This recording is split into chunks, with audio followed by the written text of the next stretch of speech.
Hi class. In this recording we're going to focus on blood flow through the kidneys. So we'll start with the blood entering the kidneys, being processed in the kidneys, and then leaving the kidneys. And we're going to spend a fair amount of time in visible body for this. So here we are in the anatomy atlas. I'm going to go ahead and add our blood vessels again. And we'll start with blood going into the kidney. We have the renal artery right here.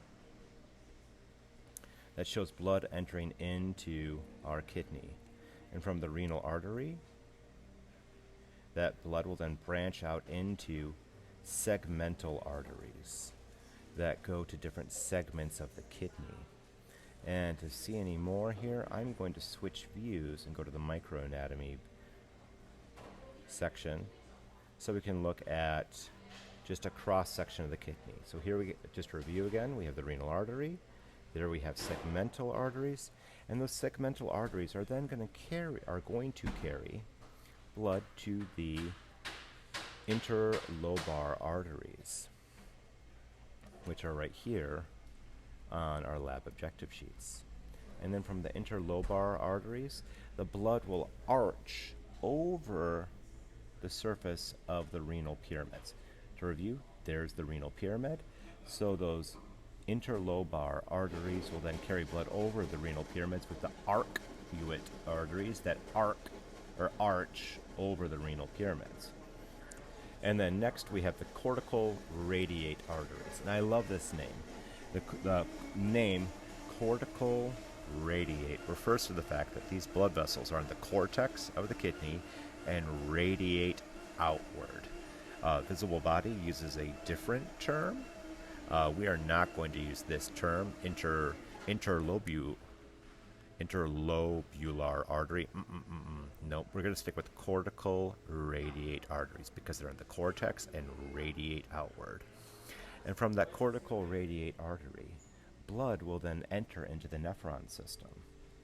So we're zooming in on the nephron system, and right here we have the afferent arteriole carrying blood into the renal corpuscle. And in the center of our renal corpuscle, let's see if I can zoom in just a skosh more. We have, there I highlighted it, I'll zoom out, we have a capillary bed within the renal corpuscle called the glomerulus. This is where hydrostatic pressure or blood pressure will filtrate out of the blood into the nephrons. This is where physically where we filter our blood. From the glomerulus we go into the efferent arteriole. That efferent arteriole will then enter into the peritubular capillary bed that goes around the proximal and distal convoluted tubules of the nephron. From that peritubular capillary bed, we will then go into the cortical radiate vein. Sometimes the peritubular capillaries will also connect to a secondary capillary bed that goes around the nephron loop or loop of Henle. And that secondary capillary bed is going to be referred to as the vasa recta. Note, the vasa recta is only going to be present on juxtaglomerular nephrons, not cortical nephrons. The nephrons that have a loop of Henle that go deep down into the renal pyramid will have the secondary capillary bed of the vasa recta. So when we're done with our capillary beds, the glomerulus, the peritubular capillaries, and the vasa recta we'll go to the cortical radiate veins. From the cortical radiate veins, we go to the arcuate vein.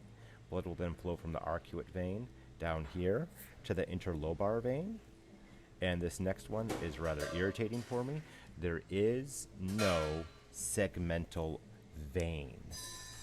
And I don't understand why. There's actually been a fairly heated discussion about this in the Human A&P Society discussion boards. Why no segmental vein of the kidney?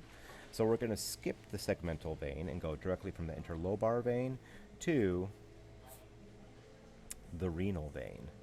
So from the interlobar veins, we go directly to the renal veins. And that is how blood enters into the kidney, gets filtered, and then leaves the kidney. If you have any questions or comments, please feel free to post them in the class discussion board or shoot me an email. And as always, happy studies.